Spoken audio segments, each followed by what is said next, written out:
So, ayun nga, what's up mga kaplanty? So, for today, I know naman na marami nag-aabang sa inyo ng vlog na ito. And I'm so sorry kung ngayon lang ulit ako nakapag-upload. So, for today, as you can see on the title, mag-identify tayo ng mga halaman na may kita sa aming front yard. So, ayun, without further ado, let's start this video.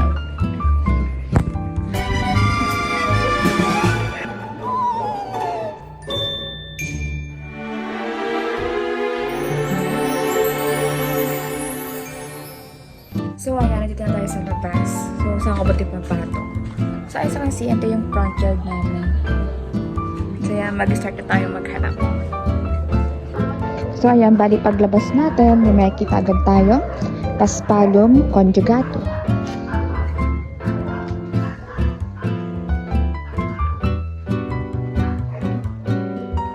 Then here, as you can see, we have here the ferns. Ng ferns, we have here the kamantigi. So here, meron pa siyang flowers. Oh guys, look at it. Kamantigi. Dito na, meron din tayong kamantigi. So, beside it, meron tayo here, we have the Crassosipalum crepidioides. Also, in Tagalog is barbatak. This one.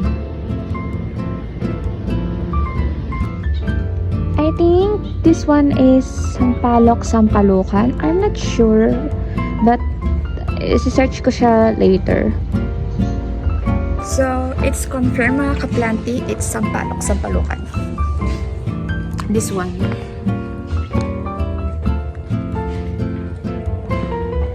Yeah.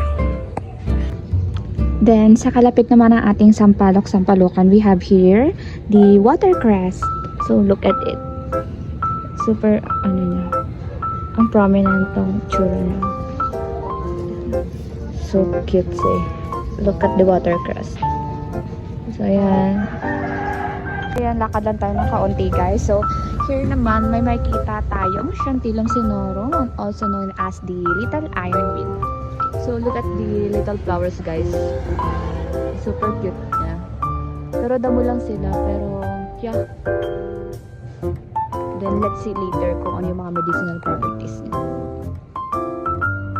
So, ayan, as you can see here, guys, kalapit niya, we have here the Shoe de Elephantopus sficatus. So, also known as the false elephant foot. So, ayan, as you can see sa dahon niya, mga ka-planty, yung ang wide nung dahon niya. Oh my gosh, OMG guys. Look, meron din tayo here ng aloe vera. Ayan.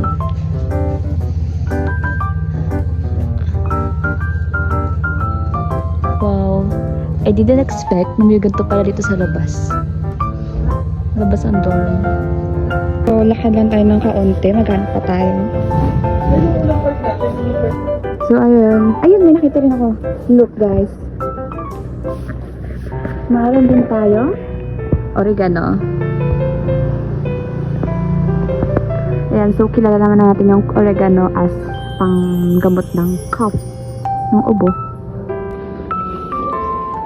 So ayan, sa ibandang padulo may kita natin tong malaking halaman na ito, which is yung tawag is the white bean plant, and also known as the Sachinea in its scientific name.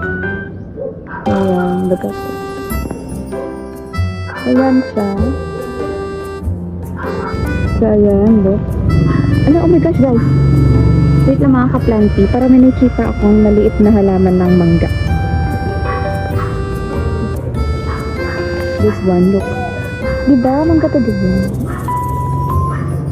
Is Mangifera indica. Look. Yung liit niya pa.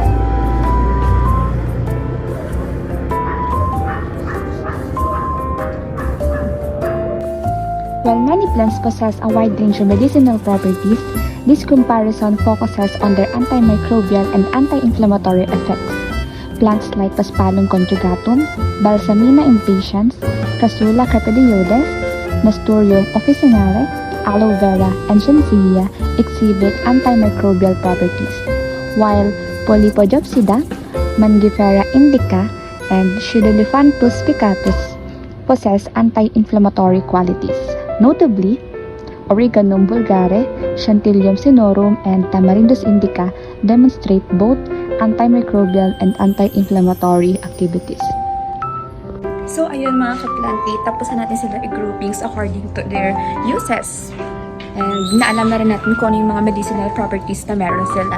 So, I hope you guys enjoyed this vlog and I hope marami kayong natutunan sa araw na ito. So, yan, don't forget to like, subscribe to our channel. Yun lang guys, maraming salamat!